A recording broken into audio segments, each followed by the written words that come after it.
دیکھیں ہماری پارٹی نے تو جو موقف دیا ہے وہ بڑا کلیئر ہے. بلاول صاحب نے بڑا کلیئرلی کہا ہے democracy is the best revenge. تو ہم تو یہی فیل کرتے ہیں, ہم ایک ڈیموکریٹک پارٹی ہیں اور ہمیشہ ڈیموکریسی کی جد و جہد کی ہے. آمریت آتی رہی ہے اور جاتی رہی ہے. یہ جو فیصلہ ہے کوئی میرے ویو میں پہلی دفعہ کورٹس نے اس قسم کا فیصلہ دیا ہے, اور یہی فیصلہ جنرل ضیاء الحق کے لیے بھی ہونا چاہیے, یہی فیصلہ ایوب خان کے لیے بھی ہونا چاہیے. مگر آبویسلی فیصلہ جو انہوں نے دیا ہے وہ اس میں کچھ ایسی باتیں بھی وہ کر گئے ہیں جو کہ میں سمجھتا ہوں کہ نامناسب ہیں.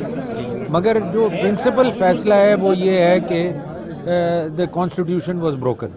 سر یہ بتائیں کہ آصف زرداری صاحب کا بھی ان کی بھی ضمانت ہو گئی ہے, فریال تالپور صاحبہ کی بھی ضمانت ہو گئی ہے, خورشید شاہ صاحب کی بھی ضمانت ہو گئی ہے, تو یہ ایک انارو ٹائپ کی وہ ایک امپریشن نہیں جا رہا؟ میں نہیں سمجھتا جی.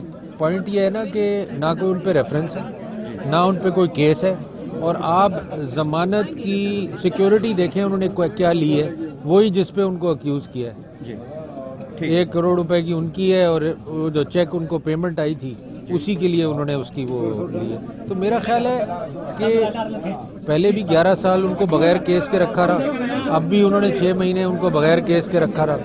تو یہ بیل تو ہونی تھی, وہ تو خود بیل نہیں لے رہے تھے. جی یہ آپ کو بھی پتہ ہے, وہ تو بی بی آصفہ کے کہنے پہ انہوں نے بیل اپلائی کی نہیں, تو وہ تو کہتے ہیں مجھے جب تک رکھنا ہے رکھیں, نہیں تو میں. سر اس گورنمنٹ کا آپ کیا فیوچر دیکھ رہے ہیں؟ کہ مولانا صاحب نے کہا تھا کہ 1 ماہ میں یہ ختم ہو جائے گی, یہ حکومت ختم ہو جائے گی, کیا فیوچر دیکھ رہے ہیں؟ دیکھیں مولانا صاحب کا اپنا پوائنٹ آف ویو ہے. گورنمنٹ ختم ہونے میں تو پیپلز پارٹی بلیو نہیں کرتی. پیپلز پارٹی کہتی ہے جو بھی ڈیموکریٹک پروسیس ہے وہی چلے, اور ہمیں امید ہے کہ وہی چلے گا.